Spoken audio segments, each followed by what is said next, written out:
So if you've just joined us, you can go to this scan the QR code or go to the link in the chat or on the screen and add in a word. Great, fantastic. Nice to see them coming in. Reachability and communication. Nice. These pairs of visibility and invisibility. I don't know if that was the same person or a nice coincidence. Exposure, intersectionality.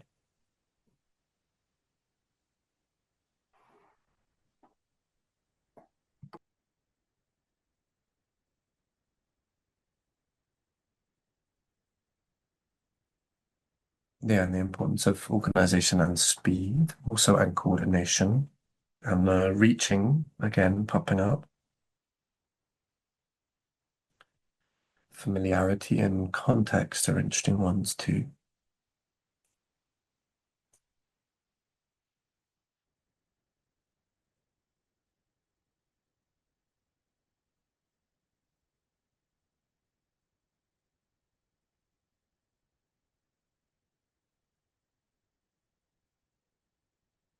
You can add in a second one, by the way, if anyone is feeling very enthusiastic.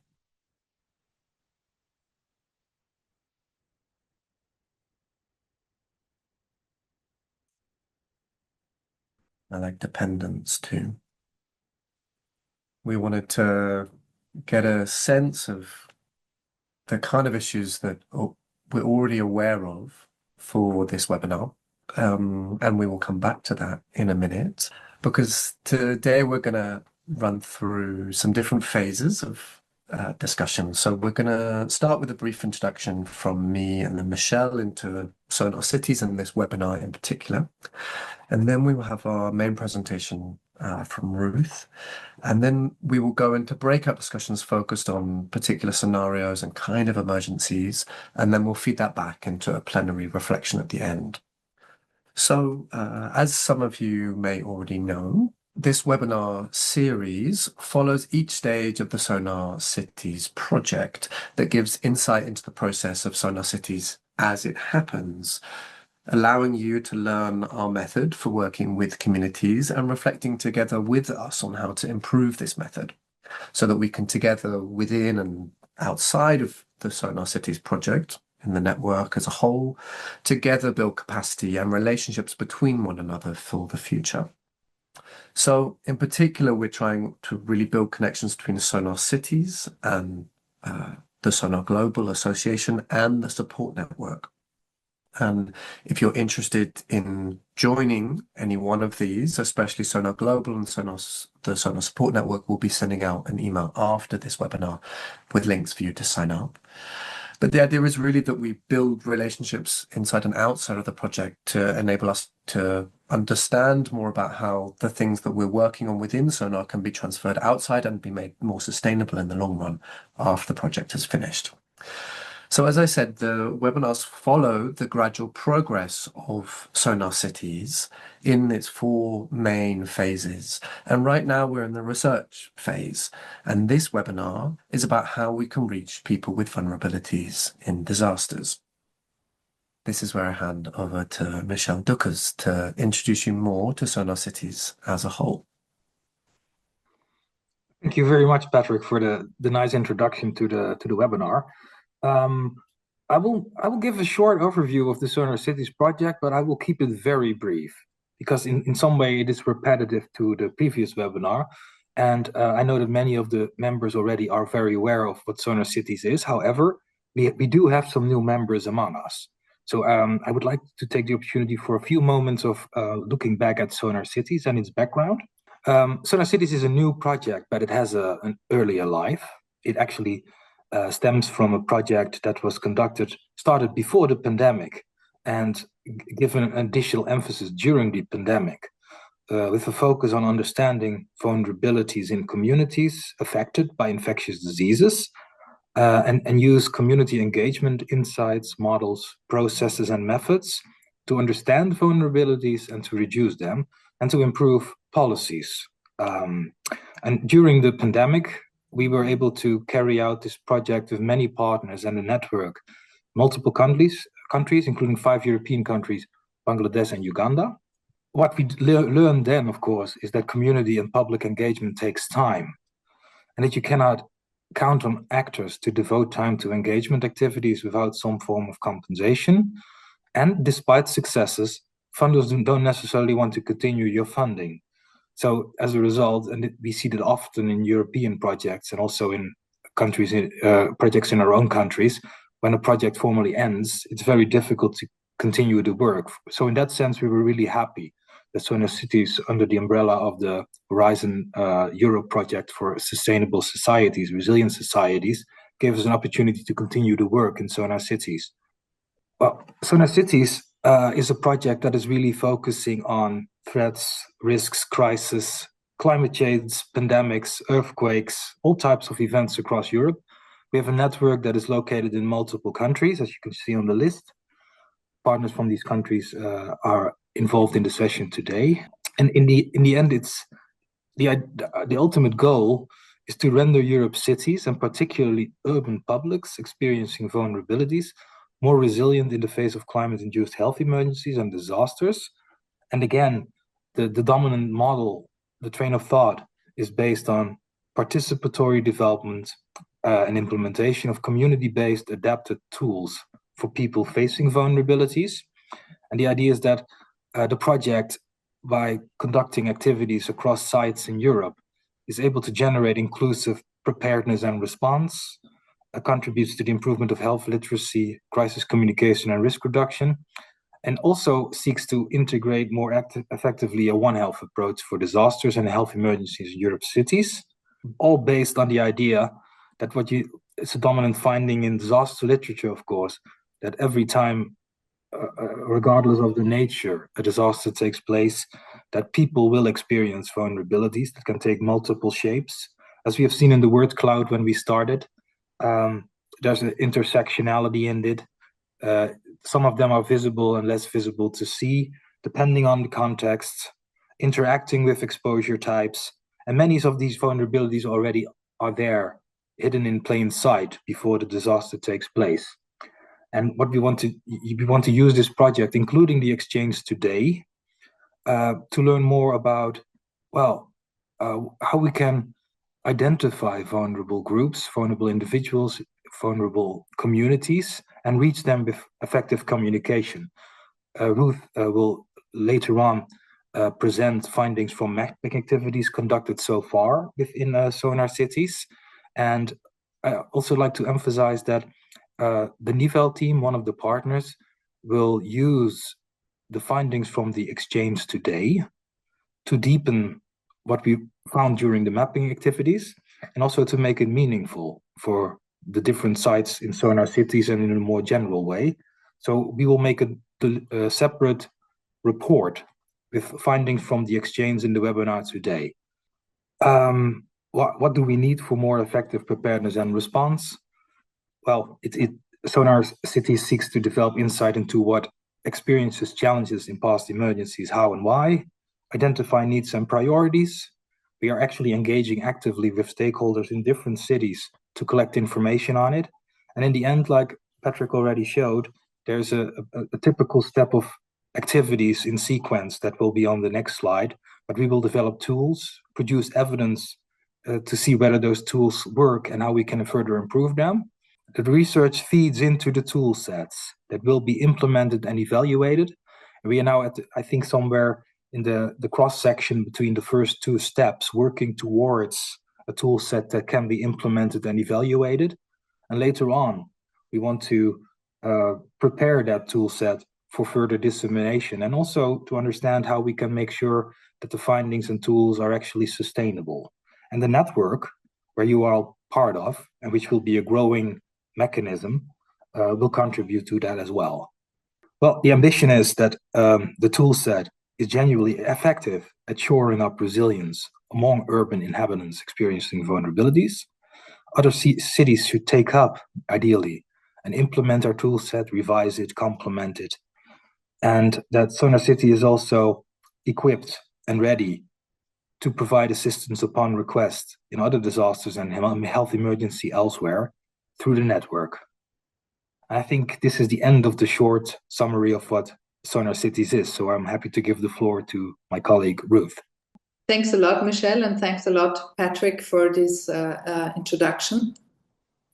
So what I'm presenting today is a small part of the research that we have conducted so far in the Sonar-Cities project. And in this talk, I want to highlight the experiences of people in vulnerable situations during these city-specific disasters and health emergencies. So let me first introduce the partners that were involved in these tasks. Medical University of Vienna, Swedish Defense University, Nivelle, Austrian Red Cross, and then University of Ljubljana, Institut Pasteur, University of Zagreb, and University of Udine. So thanks a lot also to all of the participants to these tasks. As objectives, we are examining how key groups are locally experiencing vulnerabilities and how they coped with the disaster or health emergency in their cities.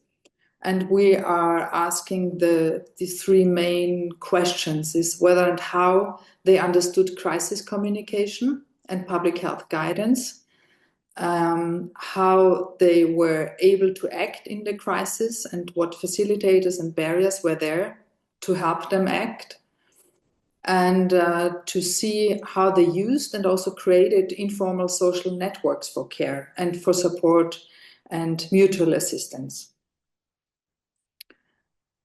So we had in this part mostly qualitative methods employed. We had first of all defined the specific populations that experienced vulnerabilities in the respective cities. We did that in collaboration with key organizations, with civil society organizations, and with first responders, because they are the ones who are who have the best contact to people living in vulnerable situations. We then conducted qualitative semi-structured interviews with individuals who were considered by us, by the CSOs, by first responders as specifically vulnerable. For instance, people who are living with chronic illnesses or disabilities, and we also in some cases included their caregivers. And we shared for the data collection a global interview guide that was translated into the respective languages. So we conducted this data collection between February and October 2025. So you see these are very up-to-date data that we are presenting today. And this will be followed by a comparative case study in 6 cities. We are still working on that, working specifically on this qualitative comparative analysis where we want to examine similarities and differences between the study sites. To give you an idea of the challenges that we faced in methodological terms, I want to give you an example from Vienna, as of course I'm most familiar with this setting. So we had a lot of initial discussions within our team and also with civil society organizations and colleagues on who is specifically vulnerable for heat waves. And we were actually experiencing quite a lot of challenges approaching the ones who are extremely vulnerable. So we found that often this group is quite, in some cases, isolated. Some are not able to move to leave home. Some are also not seeking help actually from civil society organizations or also from public institutions. So one group, for instance, we wanted to reach were, for instance, people living in homelessness with mental health problems, and it turned out to be really extremely difficult to reach this group, even with social workers. So we had also quite some issues and some challenges facing marginalized groups who were feeling a lot of distrust towards institutions like us as an university. And this distrust was manifested in, for instance, signing documents of any kind, signing documents, for instance, the formal informed consent, which is, at least at our university, the same for clinical research and for doing qualitative research. So some of our respondents were quite uneasy to, or we had to discuss quite a lot before they would sign this informed consent, and they were asking themselves why they should sign actually 4 pages of informed consent. And another issue was that understanding risk was always something that was discussed within the team and also within the participants. So the health impact was quite often underestimated, we found. And some of the participants actually did not consider themselves vulnerable or did not want to consider themselves vulnerable. We had an informed consent form, which was describing the objectives, how the study is going to be conducted. This was done in national languages. The researchers explained the study very careful to our participants and also their rights in doing this kind of research. We emphasized that participants would remain anonymous and that this participation is voluntary. So, and I said before, in some cases, caretakers of people who were specifically vulnerable were also present during the interviews. The emergencies addressed, Michel was referring to it briefly. We had altogether 8 cities that were 7 cities and another one that was added later. We had emergencies in health emergencies. We had COVID-19 that was addressed by Stockholm. We had earthquakes that were addressed by Groningen and by Zagreb.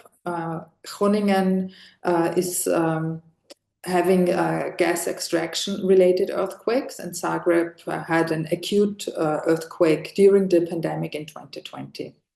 In Udine, we were referring to a hailstorm, a massive hailstorm. In Vienna, the emergency addressed was heat waves, and in Ljubljana, flooding that were taking place in 2023.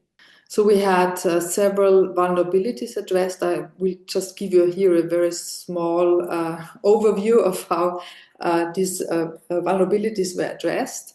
So partners selected interview participants aligned with intersecting forms of vulnerability, including, for instance, chronic illness, old age, gender, mental and or physical impairments, such as blindness and deafness, also drug addiction and broader socioeconomic marginalization.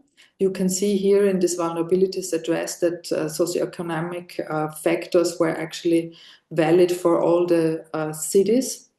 And we considered different mechanisms of vulnerability to be part of the wider social, cultural, and economic vulnerability. So what do we mean by vulnerability? We defined it as the consequence of multiple intersectional dimensions of marginalization, and not as a characteristic of a certain demographic group, and also not a characteristic of a person. So we are referring mostly to this intersection of social, political vulnerability plus vulnerabilities in terms of body and physical vulnerability. And we are always seeing that in a contextual framework, situational and relational. So we had altogether 149 participants in this study. We, as I said before, we also included Trieste. That was not planned before, but we included them because this was quite an interesting work by a colleague of ours. And in Trieste, we've focused specifically on migrant populations. And we had in these other cities, we had these participants, as I related before. So altogether 149, which is quite a lot, we understand, for qualitative research. So regarding the results, risk communication was an important feature, of course, in our questions asked, and we could see that most of the participants did not feel adequately informed about the disasters. Most cities actually had very little information before the disaster occurred, with the exception of Vienna, which was logic, because in Vienna heat waves is an emergency that can be foreseen, and many other emergencies that we addressed, of course, cannot be foreseen. So in Vienna, the public health agencies were informing the public through newspapers. And we also had another exception, that is Udine. So Udine was organizing the civic protection was organizing disaster information evenings, but they were not very well attended by the general public, because they didn't see, actually before the event, they didn't see any necessity for doing so. It was quite interesting also for us to see in Groningen that information about the ongoing earthquakes were deliberately withheld from the population. We were differentiating a bit between formal and informal risk communication. So the formal risk communication was basically the warning, what we see in warning and evacuation instructions, which were not really taking place in these acute disasters that we were dealing with, specifically in Ljubljana and in Zagreb. So there was a lot of missing of key information. For instance, the key information where to turn to get help and support.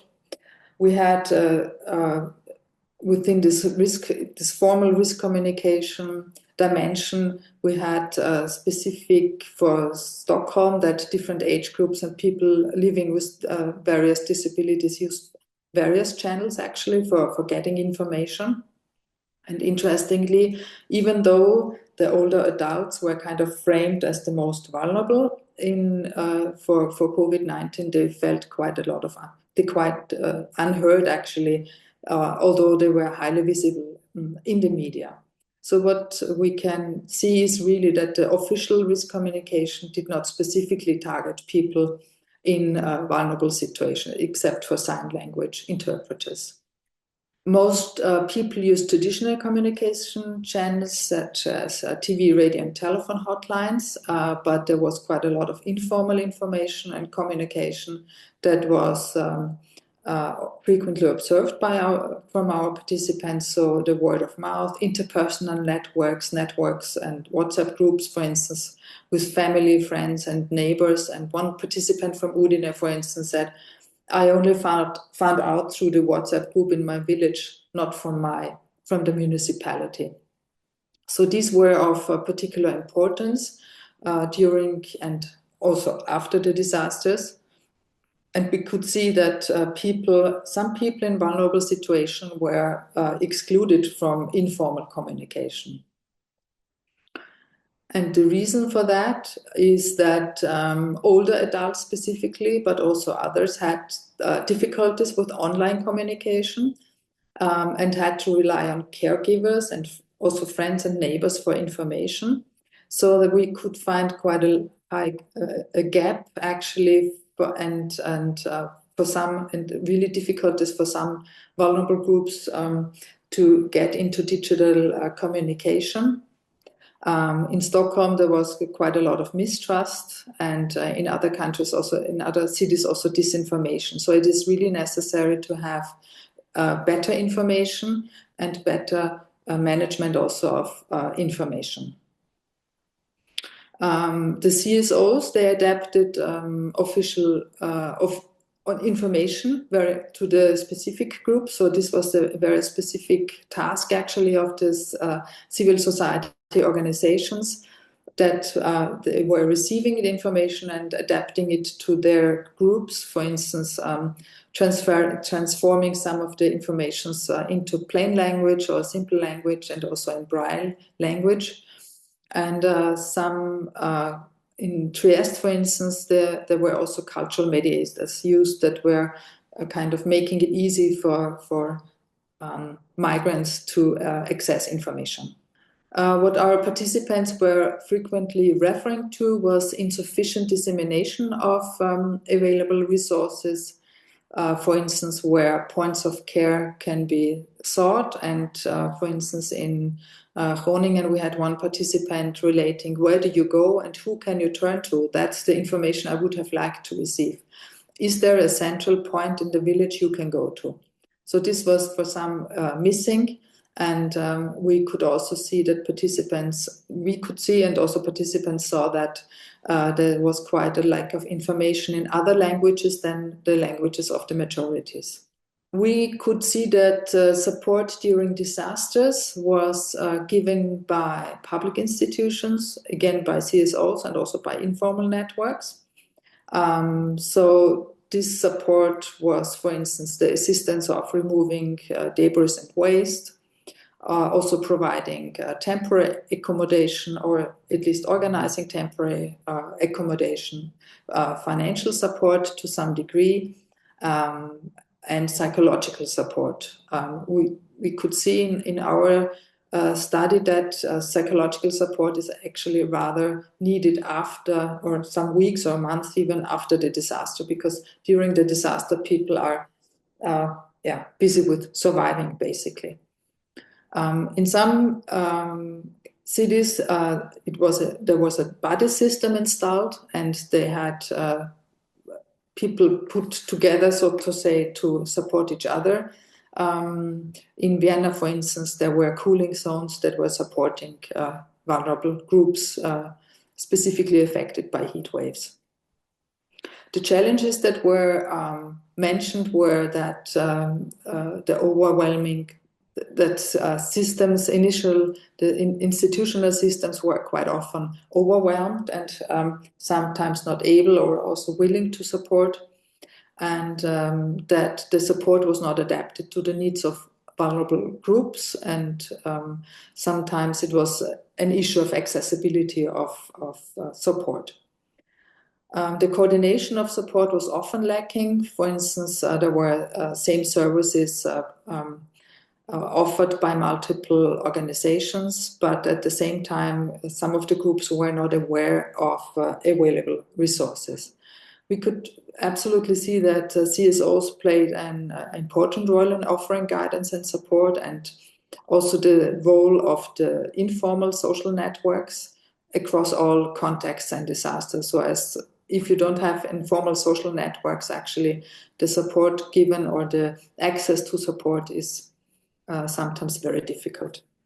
So barriers to act during a disaster is quite obvious actually from our results, that the lack of accessible information and also, as I mentioned before, the digital inequalities.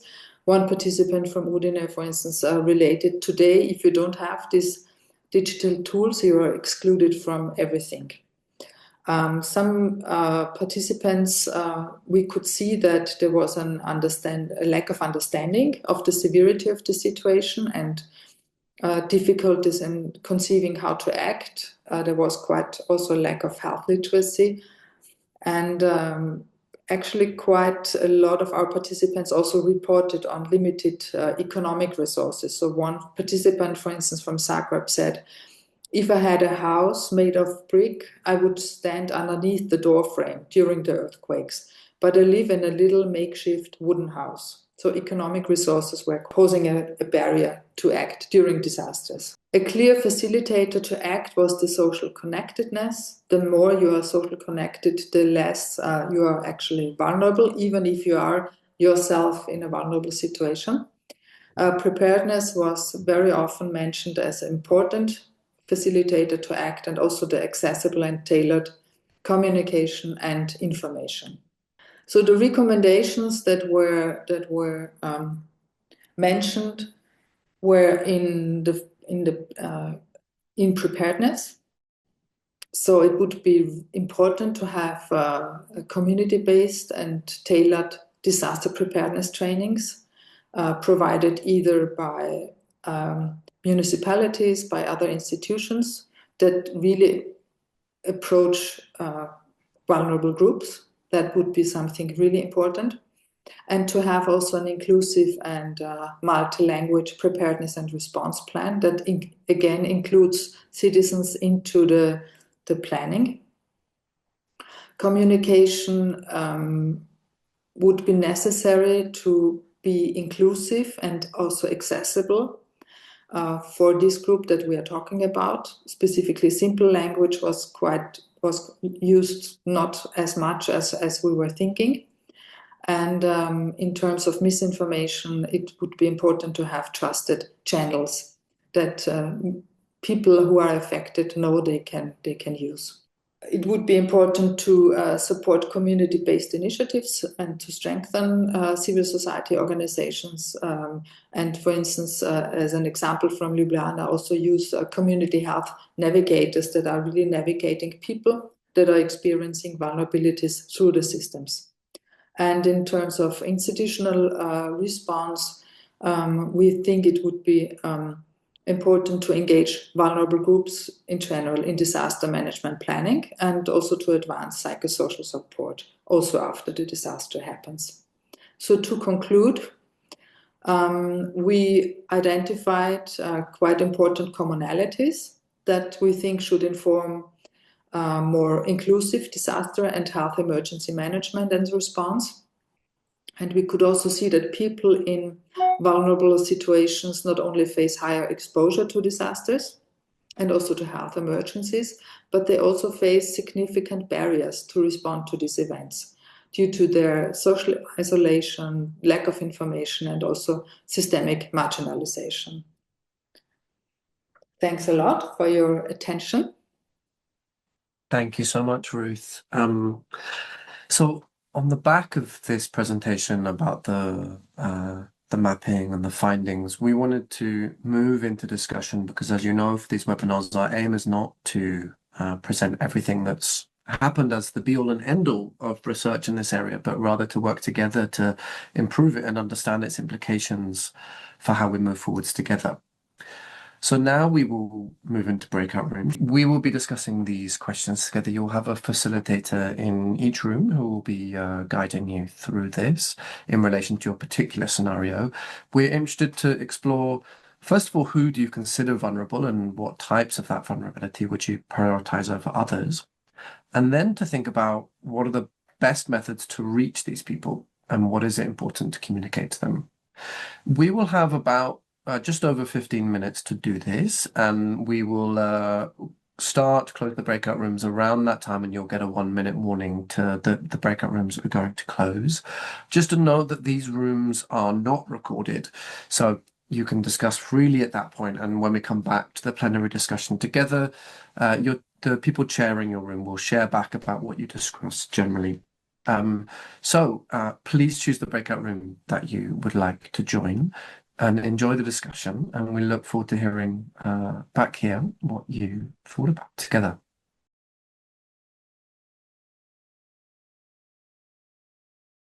Okay, welcome back, everybody.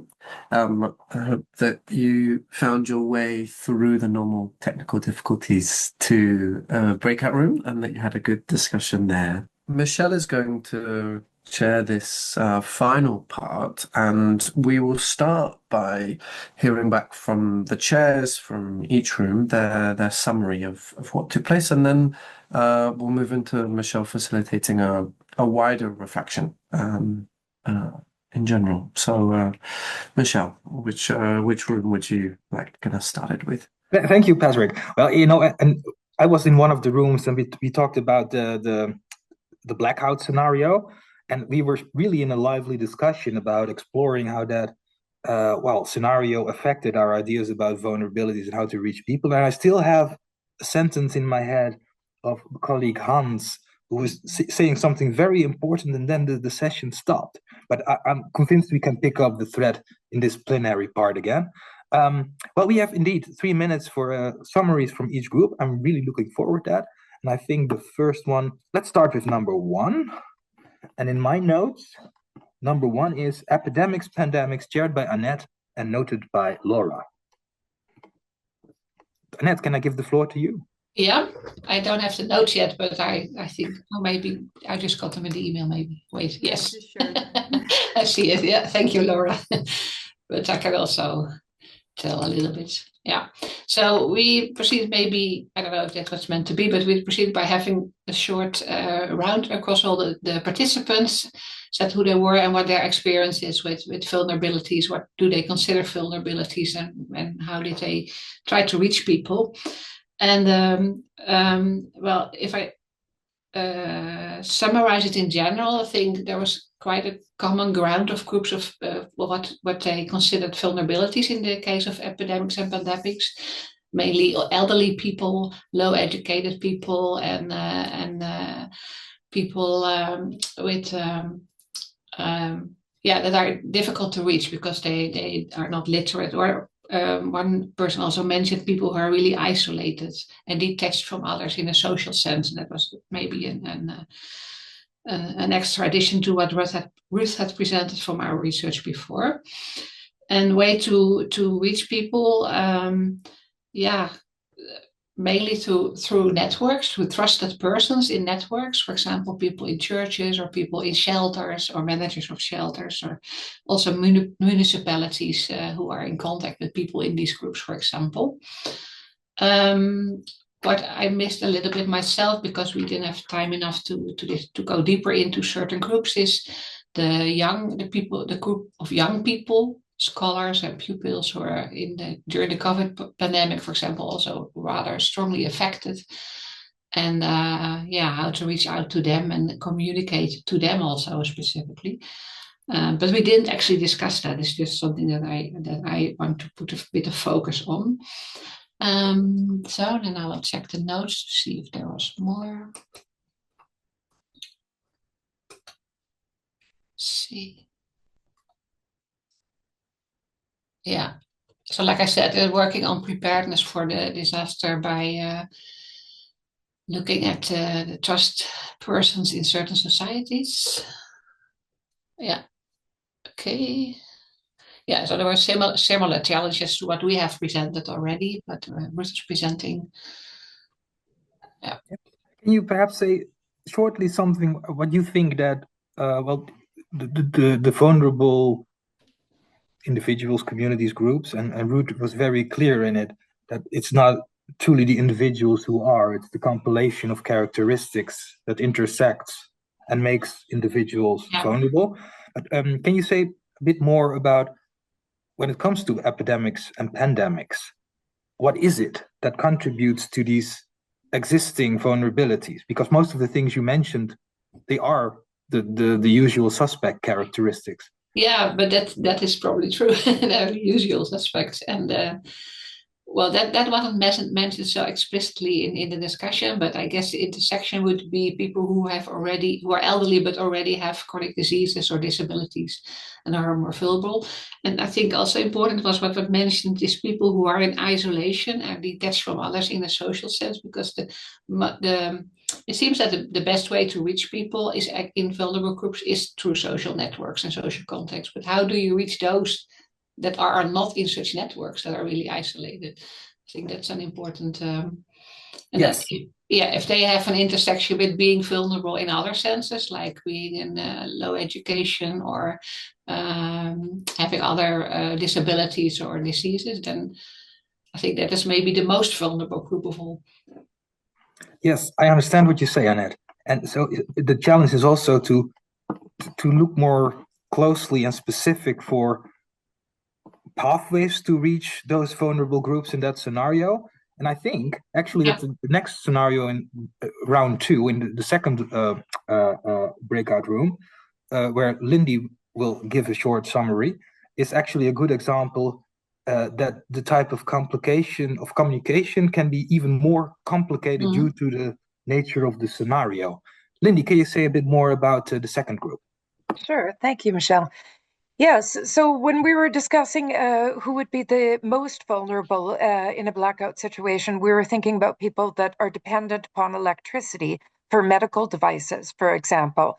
But it's interesting with blackouts and rotating blackouts and brownouts, in fact. And brownouts, the latter would be where authorities are actually trying to conserve power. This could be intentionally or non-intentionally, and it also depends on what the threat is and how the blackout has originated. But it's important with blackouts because they stretch across so many sectors of society and affect multiple things at the same time, where people are dependent upon communication forms as well for the internet and other forms of social media that they communicate, and charging their telephones, etc. Everything from water purification and even the sanitation to be able to flush toilets, etc. One of our group members pointed out that this makes actually urban areas particularly vulnerable if people are residing in multiple dwellings, such as high rises, where water will be even more of an issue at oftentimes. The financial system, it's interconnected to the ability to take out money from banking machines, etc. So basically, it affects all kind of the potential to affect all sectors of society, and it depends on also what kind of temperature it is when it takes place. If it's in a winter situation, it can affect the heating, which can lead to people actually freezing to death. And if they don't do that, possibly they're operating generators or something in enclosed spaces or burning inappropriate materials, which could result in carbon monoxide poisoning, which would even be, that's a problem that one sees in winter blackouts. But there are also problems with summer blackouts, particularly if it's extremely hot. There's no air conditioning, and that one can experience in hospitals, etc. So it intensifies and exacerbates original vulnerabilities, but also creates new vulnerabilities in parts of the population that possibly aren't as prepared. And then we came into a discussion as well about provision of materials and informing population in advance. It's a question of good crisis preparedness so that people have things like water and such at home. But also, we were talking about, what kind of ways, Michel, you raised the question too, what could we do that is non-technological and electricity dependent to greater inform and link people? And we were talking about this thing in Sweden, it's called safety points that they're developing, Trygghetspunkter. In Germany, they talk about lighthouses, where people can go and charge their telephone and whatnot. And Hans from the Groningen safety region was explaining to us about in the Netherlands, they're developing the concept of resilience support points, something that's going to be practiced by the municipalities, the safety regions in the Netherlands, and actually evaluated in 2026, trying to come up with a better solution. So I think that we see this kind of thing. And as I was saying too, the threats can be multiple in origin, can even be hybrid or asymmetric threats. We see that the war of aggression in Ukraine, it's close by, and has also led to a broader way of approaching this issue. And I'm curious to know if someone does know these resilience support points and safety points as well. If it's thought of kind of in response to what Zelensky referred to as 1,000 points of invincibility, so it's not necessarily shelters, but where people can go and get support in times of crises. But then this information sort of has to get out there as a preparedness measure so that people will be able to rely upon it in crisis when the message to communicate can't easily be made with lack of electricity, etc. Great. Thank you, Lindy. And what I also like is that you can see that in the different breakout rooms so far, that the emphasis is slightly different.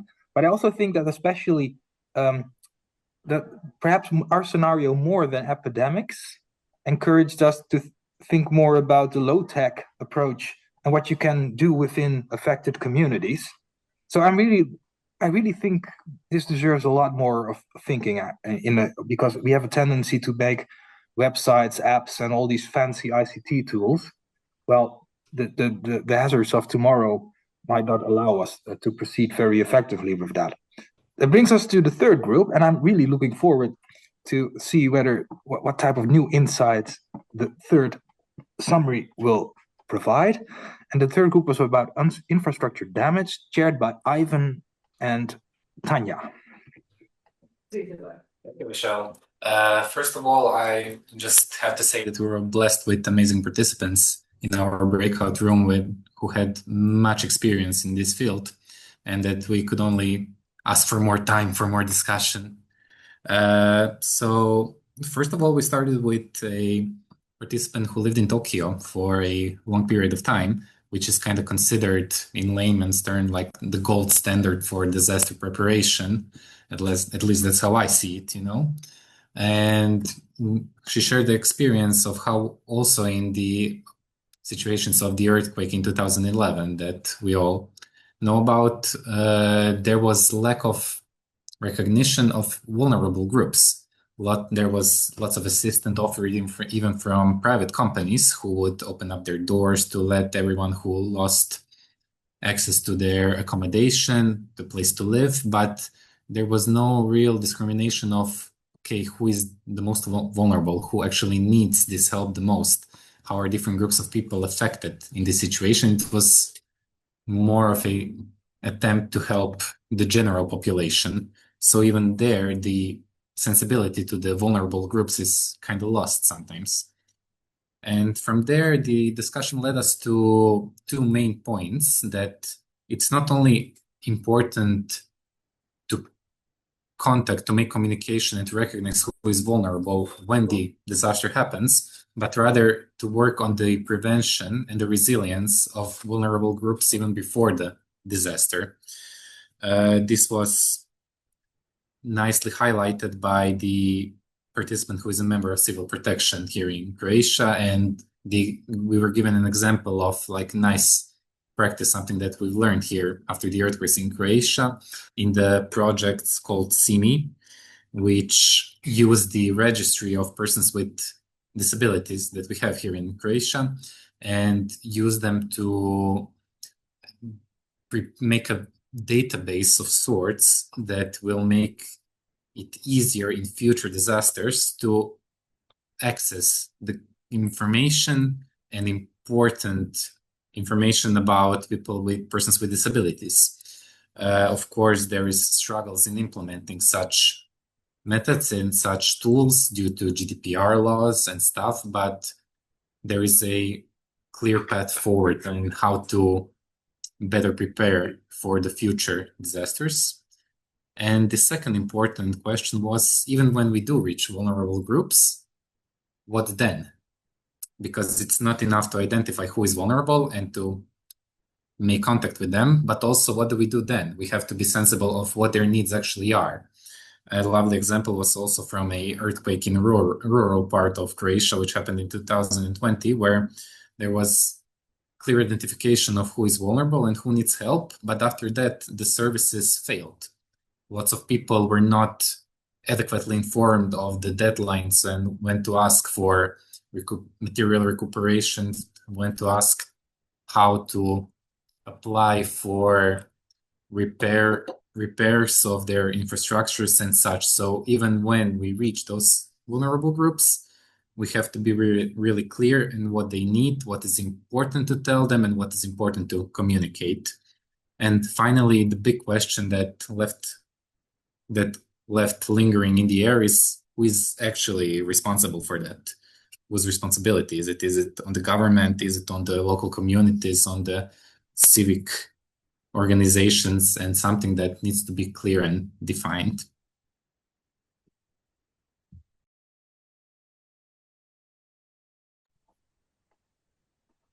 Thank you, Ivan. I assume that you ended because you reached the point where the points were addressed. Fantastic. I was making notes myself, and I think you and your group really came up with good points, of course. And well, I think that's also part of the broader assignment, whether it's a sonar project or something else. If you want to prepare communities for hazards and exposure risks, you have to get in touch with actors within communities, and I'll try to build capacity, of course, invest in social networks, and including one of the parts that you mentioned. And when you are in touch in times of need, what do you do then? Well, I think that's the honest answer is it's very difficult to answer that beforehand, but you can at least use the dialogue to further explore that together. Also to determine what is meaningful and what is useful. So I think these are definitely lines to further explore when it comes to preparing communities. Given the time, and actually I'm always surprised how quickly time goes, and I have it again now at this moment. I really would like to give the floor to the summary of the fourth theme. And the fourth theme was the extreme heat scenario chaired by Anna Christina and Gabi. Anna Christina, can you give a summary? Yes, I will try and be brief as well, given the time. We had a very small group, but with great experience, and discussed the different vulnerabilities that they've experienced with from their work. So we talked about not just people who receive care, but also caregivers, so family caregivers and 24-hour or live-in care workers, who are also often affected by the extreme heat. Also, people who experience homelessness, refugees, and socially isolated people who make use of these cool parishes from one organization. And finally, also people who live in the Vienna municipal housing. So there are many people, including children, young people, and older persons, but the most vulnerable from their experience are older people with mobility restrictions. And from the experience in participants' work, they shared that actually the printed out flyers are still the most effective way to communicate kind of the available services, and that they have to rely on in not necessarily informal, but kind of these more community level networks to circulate the flyers, and also within communities of 24-hour caregivers or family caregivers to work with established networks to share the information. Of course, the big challenge of language is always there, so we talked a bit about that, and that for many groups, heat is not necessarily seen as a priority. So with the caregivers, there's some awareness about climate issues, but the care is often reactive rather than preventive or considering preparedness. So that was also an issue we talked about, and I think that's when we got cut off. So I leave it at that. Thank you very much, Anna Christina. And I think this actually, again, enriches the exchange so far, because it also shows that the intersections of vulnerabilities in the Vienna setting, they are also quite specific. And you also highlight the importance of the informal networks behind it and more traditional ways of communicating. So I think many of the examples shared so far, and I wish we could go on for a long time. Actually, I would have liked us to sit around a physical table and work with memos. And well, there's definitely a lot of wisdom we can get out of the group. But at least what we shared so far, including by you, Anna Christina, really helps to expand the insights we already have from the mapping activities. I now want to give the floor to the fifth group. The fifth group had a scenario, extreme weather, chaired by Alessandro and David. Alessandro, can you give us a summary? Yeah, thanks. First, just a brief appreciation for all the participants. The discussion was hectic. We had to cut off some contribution, but nevertheless, it was very interesting. I would say that on the identification of vulnerable groups, the main point was that the one of social isolation and its role in reaching and at least even knowing there is an uncertainty even on knowing whether some groups are there or not. In any case, the main groups identified were homeless populations, migrants and refugees that are often invisible to communities or very difficult to reach, and they also have some barriers from linguistic and cultural point of view. Elderly and people with chronic illnesses and people with mental health issues. So yeah, there are some. These are some categories that are pretty much in contact only with certain organizations, maybe, or they are at the borders of society.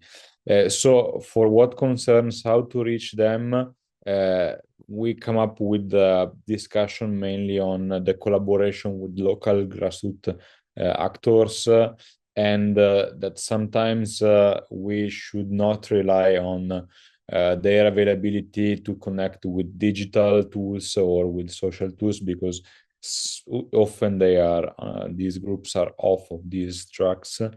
And also the collaboration with grassroots is key, because sometimes these groups, they don't want to get involved with institutions. So if we rely only on institutional, we kind of lose the opportunity to meet. And that's it.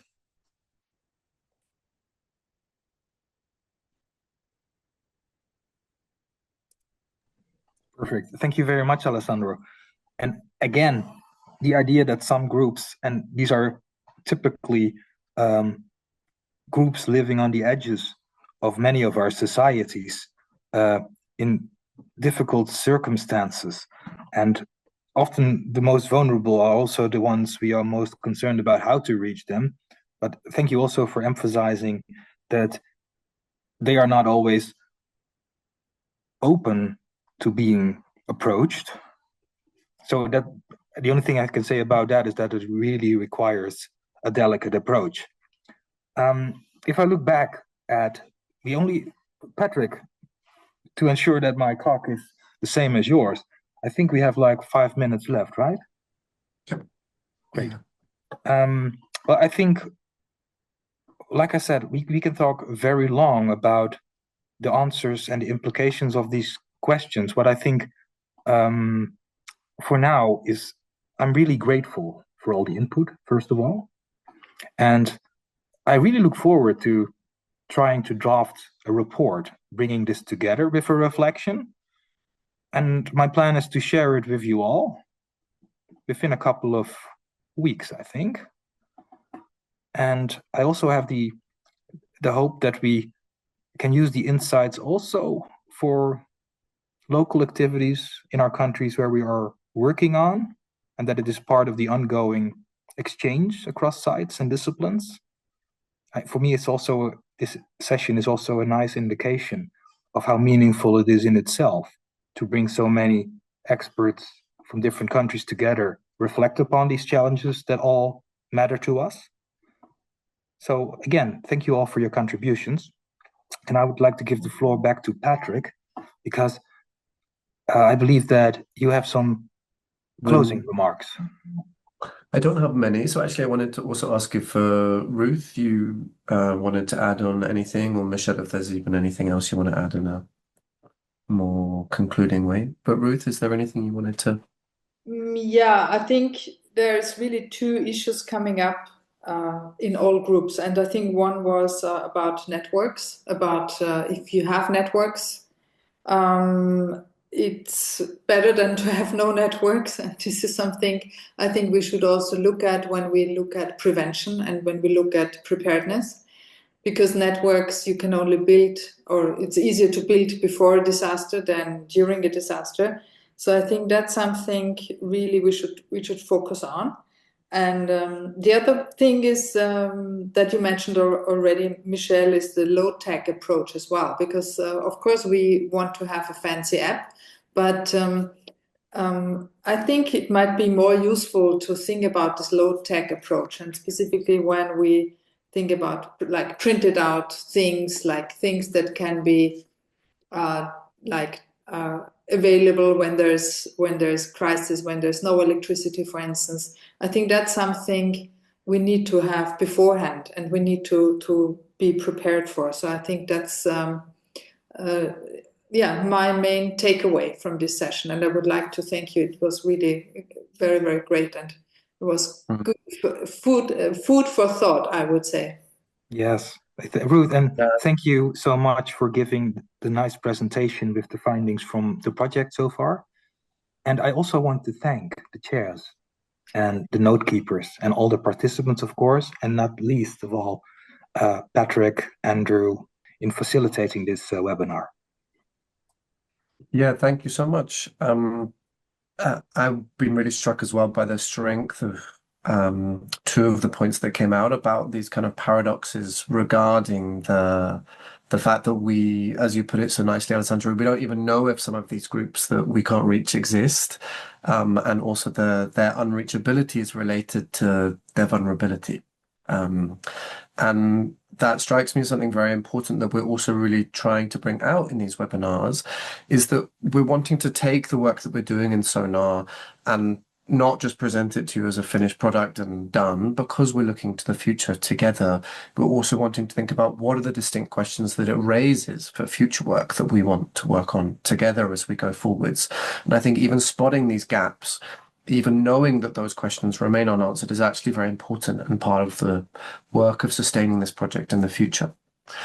So your reflections are very helpful in deepening the work that we're already doing, and I hope that it speaks to all of you in the work that you're doing too.